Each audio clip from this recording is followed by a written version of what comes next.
Here are 5 agreements you need to execute in your startup if you want to raise money from investors. The first is a co-founders agreement, which means between the founders, what is going to be their respective capital contribution, what are their roles, responsibilities, as well as deliverables in the business.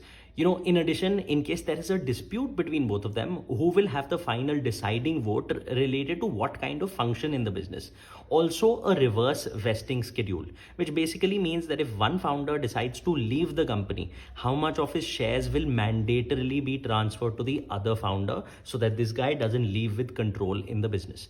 The next is a shareholders agreement. In case you've raised money from family members, you need to ensure that this agreement is executed and you end up giving them share certificates, which are actual physical documents.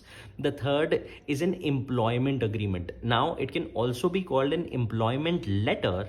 And if you call it a letter, a lot of companies may not be really required to pay stamp duty on it. However, if you call it agreement, you will have to execute it on a stamp paper. The fourth is entering into a vendor contract with your top 10 vendors. Do it because they will mandatorily check it during due diligence and elongate the process of money hitting your bank.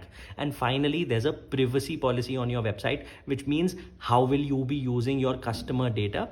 Share it with someone who may need it.